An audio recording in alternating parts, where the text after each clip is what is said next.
Kami doakan keselamatan dan kesuksesan bagi semuanya, terutama bagi yang sudah mengklik video ini. Salam sukses dari Hairil Anwar Half Series. Video ini berisikan pengalaman kami sebagai edukasi dalam hal manajemen dan aplikasi alat-alat berat, yaitu dalam hal menghitung kapasitas produksi alat, menghitung biaya produksi alat, serta bagaimana cara menghitung jumlah kebutuhan alat dan biayanya dalam suatu pekerjaan atau suatu proyek, seperti dalam pekerjaan konstruksi, pertambangan, perkebunan, atau pertanian. Penentuan alat yang tepat guna akan membuat pekerjaan tersebut tepat waktu dan biayanya pun rendah dengan hasil yang maksimal. Bila suka dengan video ini, tolong bantu like, share, subscribe, dan bunyikan loncengnya supaya banyak lagi pengalaman yang bisa kami bagikan dan kalian dapat mengikutinya. Bila ada pertanyaan atau saran, silakan ditulis pada kolom komentar. Pada kesempatan kali ini, kami ingin menyampaikan pembelajaran dalam hal pengetahuan alat-alat berat, pompa, tongkang, dan kapal truk yang berhubungan dengan pekerjaan konstruksi dan pertambangan, serta sedikit tentang perkebunan dan pertanian. Semua yang kami sampaikan ini adalah berdasarkan pengetahuan dan pengalaman kami semata, yaitu selama kami bekerja dari tahun 1980 sampai dengan 2020, baik pada saat kami di kantor maupun pada saat melaksanakannya langsung di lapangan. Dalam hal ini, kami juga mencetak dalam bentuk buku yang dapat dilihat dalam buku Hairil Anwar Half Series tentang manajemen dan aplikasi alat-alat berat. Sebelum kami menyampaikan hal ini, ada baiknya kami sampaikan terlebih dahulu alasan mengapa kita mesti belajar dan mengetahuinya. Tidak lain adalah agar kita bisa memahami fungsi, jenis, dan tipe peralatan tersebut, serta bagaimana cara mengelolanya agar peralatan tersebut bisa memberikan manfaat sesuai dengan yang diharapkan. Alasan-alasan tersebut antara lain: 1. Beberapa perusahaan seringkali menghadapi kesulitan dalam menentukan harga penawaran suatu proyek yang dapat dikerjakan sesuai dengan budget yang telah ditentukan, atau seringkali mereka hanya berhitung berdasarkan analisa umum dan sangat teoritis yang kadangkala menjadi rugi karena analisa biaya yang telah dibuat tidak sesuai dengan realisasi di lapangan. 2. Kesulitan dalam menentukan jenis atau tipe serta jumlah alat-alat berat yang sesuai. 3. Kesulitan dalam menentukan metode pelaksanaan atau aplikasi alat-alat berat yang sesuai dengan kondisi lokasi proyek. Sedangkan yang keempat adalah tidak sembarang alat-alat berat dapat digunakan untuk mencapai tujuan perusahaan, dan untuk itu harus dipilih yang tepat guna dan ekonomis, mampu berproduksi tinggi dengan biaya yang relatif rendah. Dalam pembelajaran di sini akan dibagi dalam 4 tahapan, yaitu 1. Tahapan pembelajaran berdasarkan jenis dan tipe peralatannya, seperti bulldozer, wheel loader, eskavator, dump truck, pompa, tongkang, kapal truk, dan lain-lainnya. Yang kedua adalah tahapan pembelajaran berdasarkan jenis-jenis material yang dikerjakan, seperti tanah merah, pasir, batu bara, dan jenis batuan lainnya. Yang ketiga adalah tahapan pembelajaran berdasarkan jenis sektor pekerjaannya, seperti menghitung estimasi kebutuhan alat dan biaya di sektor tambang batubara, sektor pekerjaan reklamasi, dan lain-lainnya. Yang keempat adalah tahapan pembelajaran proses pembuatan proposal suatu proyek.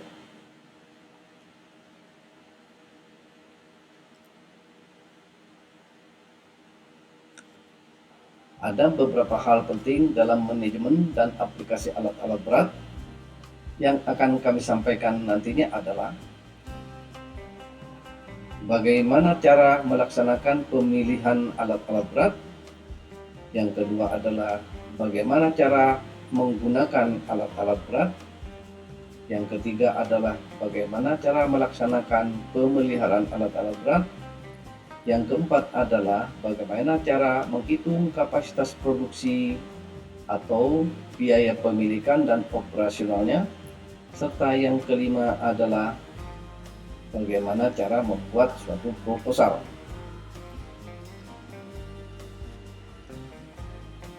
Dalam hal kapasitas produksi dan biaya yang akan kami sampaikan adalah untuk jenis bulldozer, dozer shovel, wheel loader, eskavator, motor grader, motor scraper, kompaktor, dump truck, dan wheel loader. Sedangkan peralatan lainnya adalah water pump, sand pump, tongkang atau bars, kapal truk atau dredger.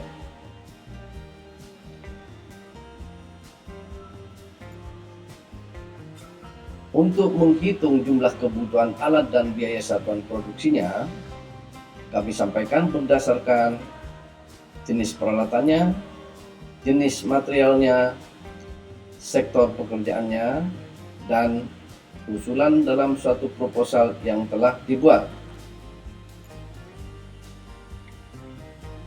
Dalam mempelajari beberapa pengetahuan dasar tentang alat-alat yang telah kami sampaikan, diharapkan nantinya kalian bisa menghitung biaya satuan produksi dari masing-masing peralatan, bisa menghitung jumlah kebutuhan alat dan total kebutuhan biaya suatu proyek, bisa membuat proposal suatu proyek, dan bisa melaksanakan manajemen pengendalian suatu proyek.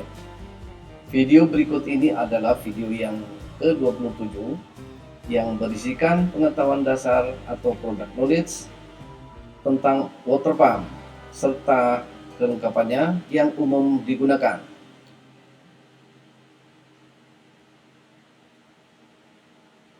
Kode daripada video ini adalah 13WTR01. Bila suka dengan video ini, tolong like, share, subscribe, dan bunyikan loncengnya supaya banyak lagi pengalaman yang bisa kami bagikan dan kalian dapat mengikutinya. Bila ada pertanyaan atau saran, silakan ditulis pada kolom komentar. Berikut ini adalah foto daripada water pump, di mana yang dimaksudkan water pump di sini adalah pompa air yang digunakan untuk manajemen penyediaan dan pembuangan air untuk suatu aktivitas proyek seperti perkebunan, konstruksi, atau pertambangan.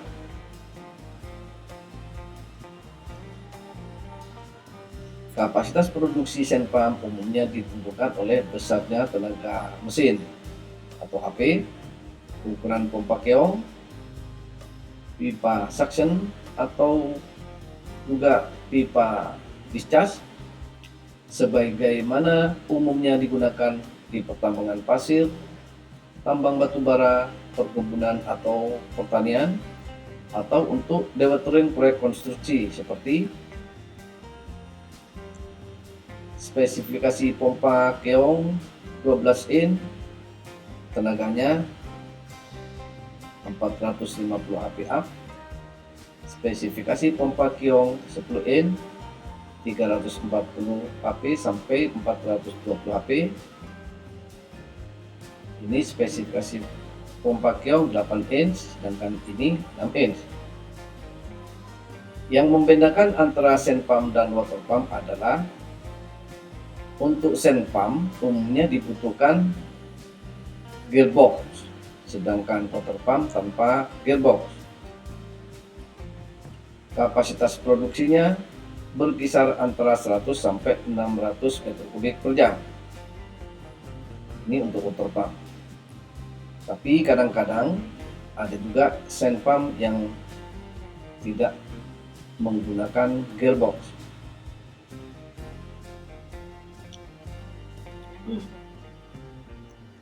Berikut ini adalah pemanfaatan water pump di proyek pertambangan batubara PT BTM Kalimantan Selatan.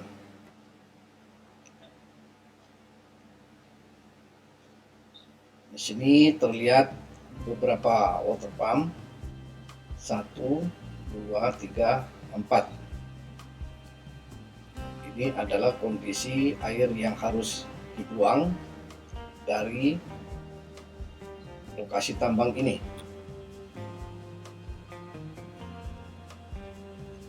Ini foto dari posisi yang lain. Ada 1, 2, 3, 4, 5 water pump.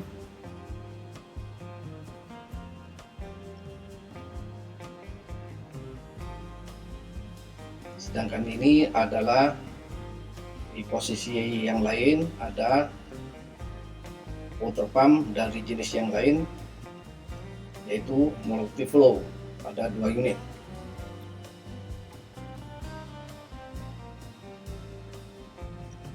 Ini adalah situasi awal dari areal tambang yang sebenarnya batu baranya sudah tinggal diambil atau dimulai full getting.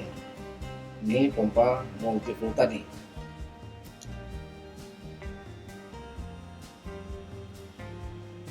Ini dari posisi lain terlihat 2 pompa tadi.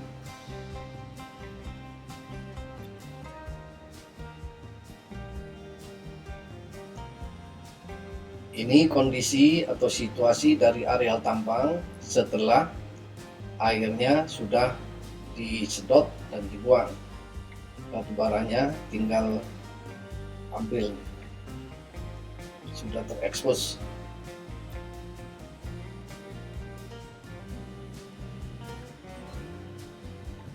Berikut ini adalah pemanfaatan water pump di proyek tambang batubara PT KPP Kalimantan Selatan. Ini adalah multiflow.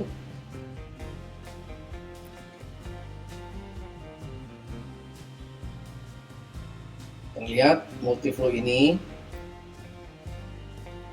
dia mampu untuk mendorong air setinggi ini, cukup tinggi. Ada 2 multiflow.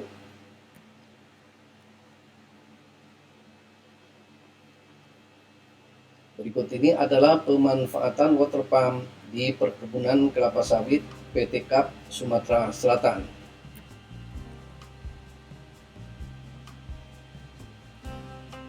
Ini pada saat baru diinstalasi pompanya di wilayah perkebunan kelapa sawit.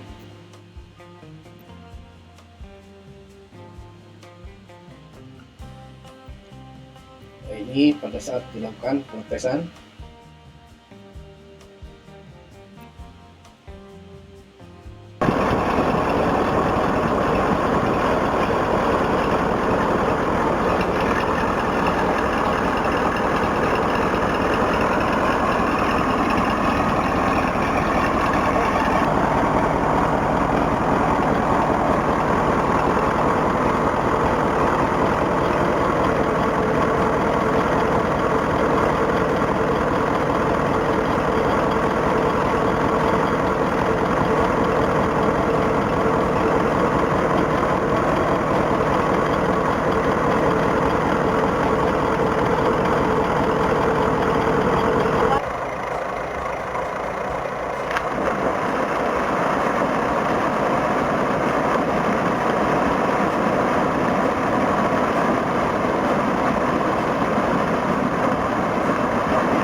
mantap kalau sudah dekat nih. Baru belum. Ini dia.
Berikut ini adalah pemanfaatan water pump di proyek tambang batubara PT LCL Kalimantan Selatan.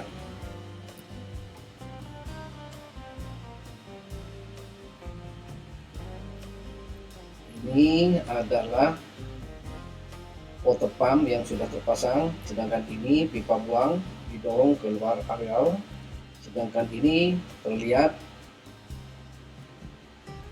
pipa intake yang menyedot di kolam penampungan air.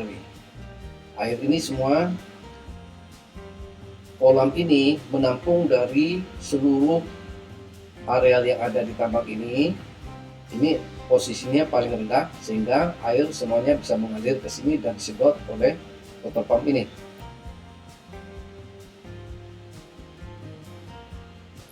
Nah, ini adalah kolam penampungan air yang sudah disedot tadi, tampung di sini, kemudian mengalir ke kolam yang kedua dan berikutnya ketiga.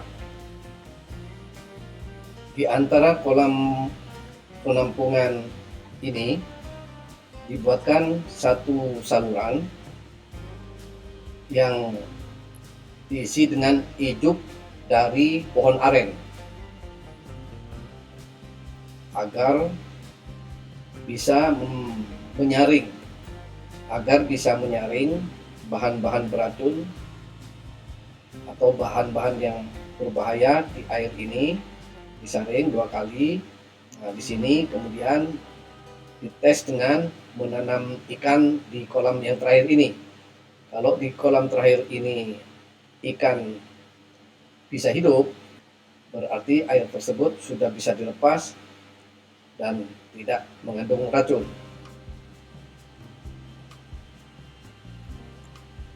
Demikian akhir dari video ini. Selanjutnya pada video yang akan datang, yaitu video yang ke-28, saya akan membahas tentang pengetahuan dasar water pump, yaitu lanjutan contoh foto-foto pemanfaatan water pump di beberapa pekerjaan atau proyek dengan kode video 13 WTR02. Untuk dapat notifikasi pada video yang berikutnya, tolong bantu like, share, subscribe, dan bunyikan loncengnya agar kalian selalu bisa mengikuti dan menonton video selanjutnya. Terima kasih. Wassalamualaikum warahmatullahi wabarakatuh.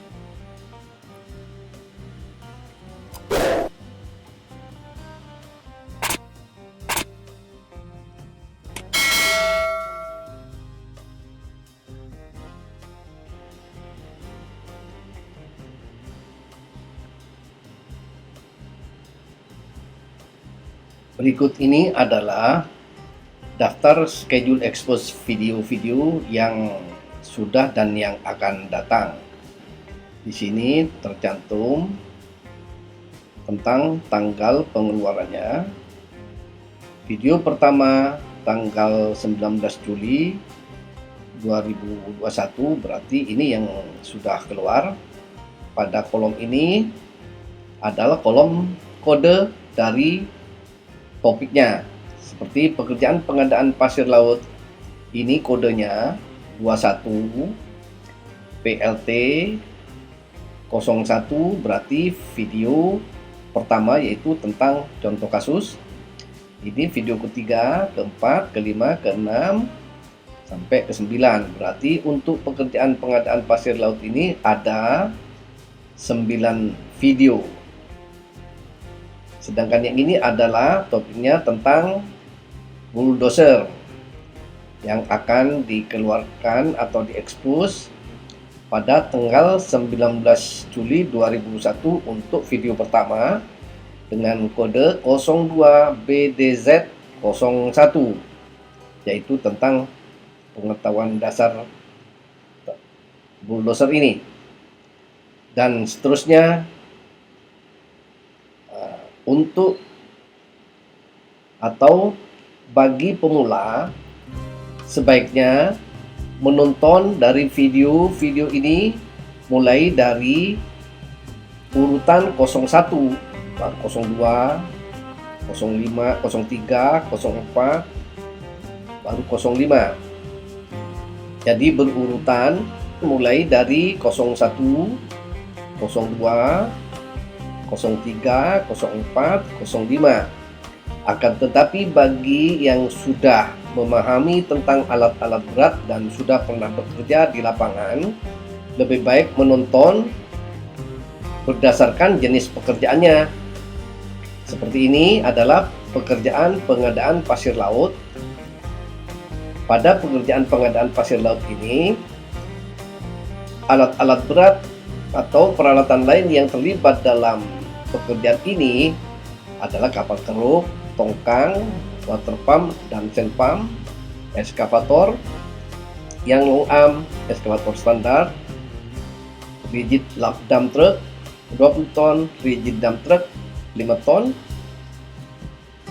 dan bulldozer. Sehingga peralatan yang di sini ini yang dibahas berikutnya, yaitu bulldozer, pas bulldozer, eskavator ini eskavator, dan seterusnya. Nah, ini dump truknya, ini water pump, sand pump, tongkang ada 3 video, kapal keruk atau dredger ada 3 video,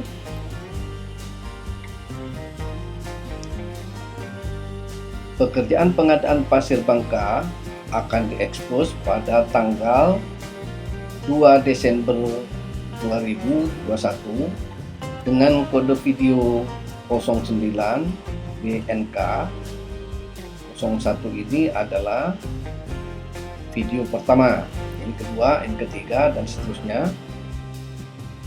Beberapa peralatan di sini sudah diekspos sebelumnya, sehingga langsung dilanjutkan dengan pekerjaan pengadaan batu split. Ini pun peralatannya sudah diekspos juga, sehingga langsung pada pekerjaan pengadaan base cost yang akan diekspos tanggal 10 Januari 2022. Nah, ini tanda merah ini adalah sudah menginjak ke tahun 2022. Kode video pekerjaan pengadaan base cost adalah 11 BCS 01 dan seterusnya. Ini ada 10 video. Pada pekerjaan pengadaan base cost, di sini ada melibatkan wheel loader, motor grader, kompaktor yang belum diekspos pada video-video sebelumnya, sehingga disusulkan untuk ketiga alat berat ini. Wheel loader ada 4 video, motor grader ada 3 video, kompaktor ada 3 video. Kemudian dilanjutkan dengan pekerjaan pengadaan tanah merah